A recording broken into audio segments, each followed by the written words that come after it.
कधी असं झालंय का? सगळं योग्य असूनही मन नको म्हणतं.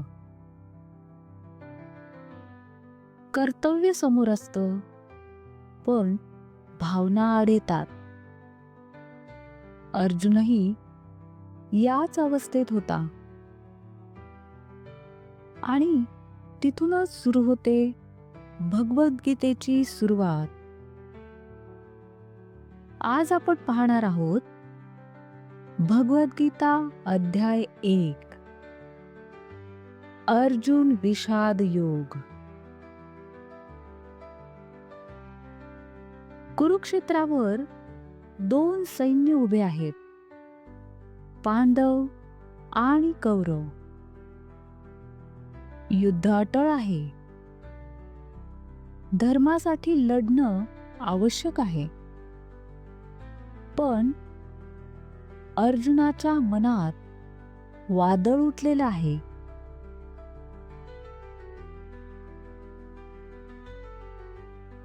अर्जुन श्रीकृष्णांना म्हणतो, मला दोन्ही बाजूंचे लोक दाखवा. आणि जेव्हा तो पाहतो तेव्हा त्याचं मन हादरतं. आजोबा भीष्म, गुरु द्रोण, नातेवाईकांचे चेहरे. अर्जुनाचं शरीर थरथरतं, तोंड कोरडं पडतं, धनुष्य हातातून निसटतं. तो म्हणतो, या युद्धात विजय मिळवून मला काय मिळणार? माझ्या हातून माझ्याच लोकांचा नाश होईल. हा क्षण फक्त अर्जुनाचा नाहीये, हा प्रत्येक संवेदनशील माणसाचा आहे. अर्जुन प्रश्न विचारतो, धर्मासाठी आपलेच मारायचे का? राज्य, सुख, विजय हे सगळं निरर्थक वाटू लागतं. तो युद्ध न करण्याचा निर्णय घेतो. अध्याय 1 आपल्याला उत्तर देत नाहीये. तो आपल्याला स्वतःकडे पाहायला भाग पाडतोय.